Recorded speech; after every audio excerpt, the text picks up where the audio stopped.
Pokemon Lost Silver Doc. You see, I am a simple college student living alone in an apartment. I was very enthusiastic about the release of Pokemon Heart Gold, Soul Silver here in the States. I have purposely locked myself out of all media and the internet aside for school purposes. That means number 4chan, no, B, no Bulbapedia, etc. As I was busy with the school year and being poor at the time, I wasn't able to buy Soul Silver on its launch date. After my school year ended, I ordered Soul Silver on Amazon.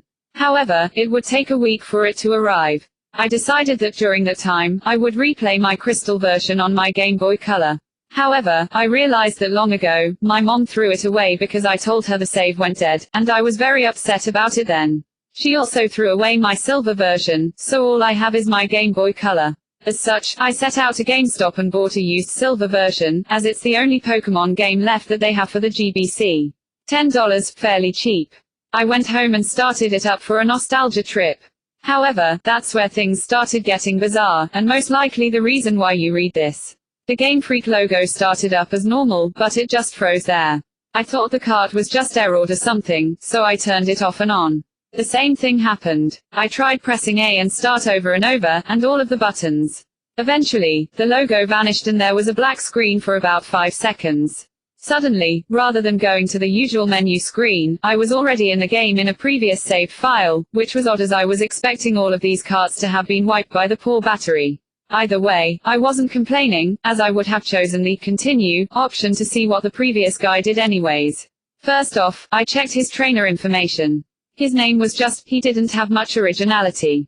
I checked his profile and apparently he had 999 hours put into the game, with all 16 badges, 99,999.9 Pokédollars, and all 251 Pokémon on the Pokédex. Seeing as he apparently had Mew and Celebi logged also, I am guessing he either used a Game Genie or was a really hardcore Pokémon player back then. I checked his Pokémon to see what a badass team he has.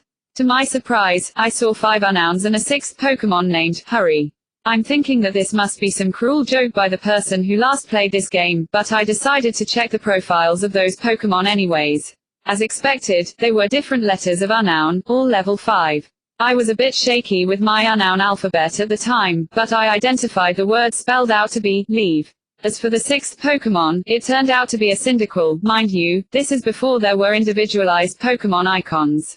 The Cyndaquil looked normal, but it was level 5 with only 1 HP left with only 2 attacks, Leer, and Flash. I don't know why they named him Hurry, but at the time, I just disregarded it. The most eerie thing was that, despite my volume being at max, none of the Pokémon he had said the usual cries.